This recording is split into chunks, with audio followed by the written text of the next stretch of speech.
administrasi pendidikan. Nah, baik, kita mulai terkait dengan administrasi pendidikan. Administrasi Pak itu identik sama manajemen. Kalau ada manajemen pasti ada administrasi. Kalau ada administrasi pasti ada manajemen. Administrasi itu identik digunakan untuk masalah pemerintahan dan masalah organisasi non-profit. Nah, itu kalau administrasi tahun 1930-an itu. Nah, kalau manajemen itu apa Pak? Identik kepada bisnis. Nah, itu bedanya. Oke. Supervisi administrasi pendidikan yang akan kita bahas di hari ini. Dokumen-dokumen apa saja yang harus ada. Nah, ini. Nah, ada administrasi peserta didik, ada administrasi pendidikan dan pendidikan, ada administrasi kurikulum dan program, ada administrasi pembiayaan, ada administrasi perkantoran, ada administrasi sarana prasarana, administrasi hubungan masyarakat dengan sekolah. Baik, kita mulai yang pertama, etimologi menurut bahasa ya. Ya, artinya yang saya ambil sini aja, kegiatan ketatausahaan, kayak itu aja. Nah, kalau istilah ini administrasi berhubungan dengan kegiatan kerjasama dilakukan manusia atau sekelompok orang sehingga tercapai tujuan yang diinginkan. Saya mencoba untuk mengelompokkan administrasi peserta didik sebelum atau calon siswa, lalu di awal, lalu di akhir, lalu pada proses pembelajaran. Kalau administrasi calon peserta ya, ini jadinya PD ya, ini peserta didik itu formulir pendaftaran. Kemarin sudah dibahas ya, formulir pendaftaran. Jadi sebelum mau melakukan penerimaan siswa, berarti harus ada formulir pendaftaran di sini. Lalu akte lahir calon peserta didik. Nah, ini banyak yang tidak punya ya. Ini diharuskan. Syarat untuk menjadi pembuat KTP akte namanya dulu ada. Kita mau menambah anak di KTP berarti harus akte dulu. Nah, iya. Terus selanjutnya adalah rekap peserta didik. Ini rekapitulasi peserta didik yang sudah diterima atau sudah masuk berapa sih? Berarti bukunya itu yang daftar. Nah, itu berarti sudah ada. Nah, kalau isinya apa aja Pak? Terserah Bapak Ibu. Yang jelas ada namanya, orang tuanya, alamatnya, nomor teleponnya kalau bisa dihubungi, dan syarat-syarat dalam apa tidak. Terus buku presensi. Ya ini ya. Ini absensi ini salah, ini kelebihan. Ini sama. Lalu buku data perkembangan dan pertumbuhan anak. Nah, ini penilaiannya. Ini data pertumbuhan anak. Jadi artinya apa? Inilah yang bisa dibuat oleh kepala sekolah maupun guru untuk merapikan administrasi ada usul ke peserta didik. Sekarang pendidikan pendidik.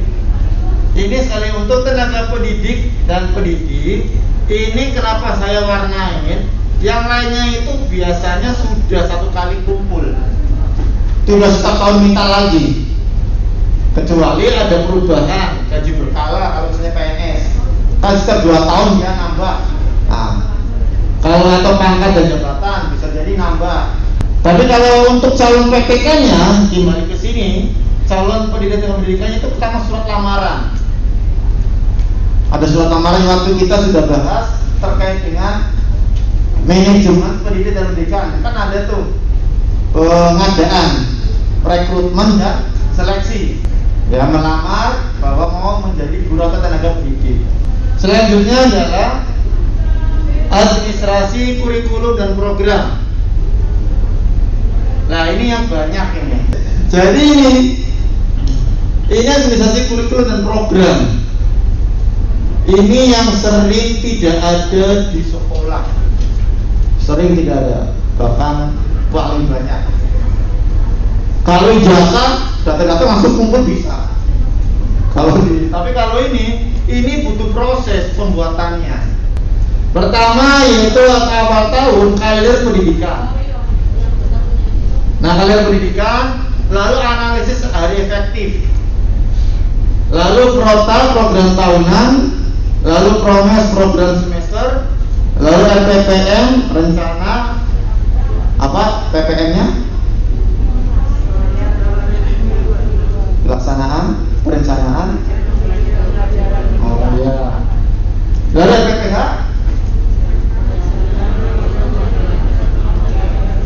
Oke, betul. Lalu kurikulum sekolah. Nah, ini nanti hari Senin dan Selasa kita bedah lagi di sini. Lalu RKT, rencana kerja tahunan. Lalu SOP, SOP. Nah, ini SOP ini. Ini yang menentukan atau membedakan satu dengan yang lainnya itu di sini salah satunya. Nah, SOP pembelajaran, pendidikan, peserta didik, penggunaan satras, kenaikan kelas, kelulusan, kinerja, pengembangan kompetensi PTK dan PSP. Ini sudah ada standarnya. Lalu jadwal pelajaran atau yang artinya tema ya, atau pembagian tugas pendidikan, pembagian tugas didik. Nah, ini dibagi guru A kelompok berapa, guru B kelompok apa. Nah, ini dibagi. Selanjutnya adalah akhir tahun. Nah, akhir tahun ini ada evaluasi kurikulum, lalu laporan pelaksanaan kegiatan program ya, pelaksanaan program kegiatan juga dilaporkan. Ini semua nanti dilaporkan kepada orang tua pada saat awal tahun. Selanjutnya adalah proses pembelajaran. Nah, inilah yang nanti kita belajar di sini. Di sini nih hari ini. Jadi di awal tahun, akhir tahun ada untuk proses pembelajarannya, ada penilaian pembelajaran. Ya, guru menilai dan sebagainya. Lalu penilaian supervisi. Nah, ini kepala sekolah tugasnya. Jadi apa ada 3 Pak? Ya, saya bilang akademik, lembaga, dan administrasi. Kalau akademik kaitannya dengan pembelajaran. Kalau lembaga kaitannya dengan satuan seluruhnya. Yang tadi itu ada kurikulum, ada ketatausahaan, ada peserta didik, itu dinilai semua. Kalau lembaga ini bisa jadi dinilai adalah kepala sekolah atau yang tadi Pak boleh sampaikan pengawas. Oh, tapi kalau administrasi kaitannya dengan apa? Dokumen, prota, promes, dan sebagainya. Lalu administrasi rapat, buku daftar hadir, buku notulen rapat atau hasil rapat dan dokumentasinya. Ini jadi kalau setiap ada rapat, ada undangannya, lalu rapatnya hasilnya apa, notulennya, lalu ada daftar hadirnya, itu harus ada. Oke ya, selanjutnya. Ini perkantoran, ini saya kasih sedikit aja kalau perkantoran. Dan lebih banyak lagi. Jadi kalau awal tahun itu struktur organisasi dan tupoksi. Nah, ini izin operasional. Ini dengan dokumen PSN. Ini memang harus ada. Pelaporan dari operatornya atau yang bertugas di sini untuk kepala sekolah. Proses pembelajarannya, buku catatan surat masuk, surat keluar, dan buku ekspedisi. Ada yang tahu buku ekspedisi? Kalau mau mengantar surat ke lembaga, perlu ada ekspedisi sebagai bukti bahwa surat sudah sampai. Oh ya. Begitu. Siap, terima kasih. Jadi buku ekspedisi ini adalah memang betul buku yang untuk ibaratnya bukti bahwa surat itu kita sudah terkirim pada si A atau si kantor si B. Nah, misalnya saya bawa surat mau mengirim ke Pak Cema. Nah, dia itu bagaimana supaya kita ada bukti bahwa surat ini sudah sampai? Ada buku yang dicatat atau diisi oleh Pak Cema, tanda tangan Pak Cema itu. Jadi ya buku itu namanya buku ekspedisi. Lalu buku tamu harus ada. Ini buku tamu sebenarnya banyak. Ada buku tamu dinas ya, misalnya. Ada buku tamu orang tua. Jadi seperti ini administrasi perkantoran ini sedikit ya. Saya tadikan sedikit sebenarnya banyak lagi. Jadi yang harus ada untuk pembiayaan administrasi adalah buku kas, masuk dan keluar. Mau masuknya dari mana? Berarti itu uang sekolah, ya. Terus keluarnya juga debit dan kredit lah istilahnya.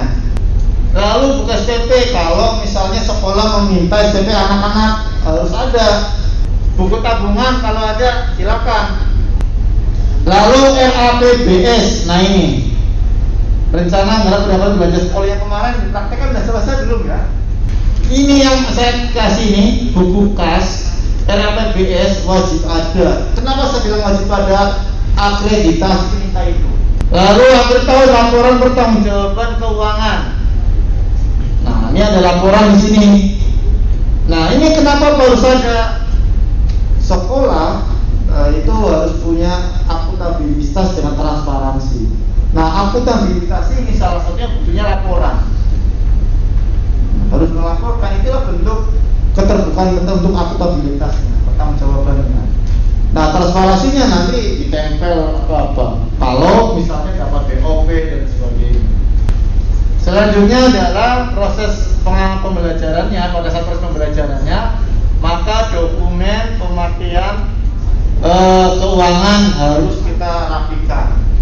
Ya, mengeluarkan apapun kita arsip-arsipkan. Ini salah satu bentuk laporan. Ya, laporan nanti di bendel ini laporannya ini bukti-buktinya. Administrasi sarana dan prasarana. Awal tahun itu ada buku inventarisasi. Ya, artinya apa? Yang kita beli itu harus ada inventarisasinya, datanya. Kita tahun ini beli APE apa saja dicatat. Beli motor 3 dicatat. Beli mobil dicatat. Setelah kita beli itu kita harus ada, artinya dicatat, dibukukan ya.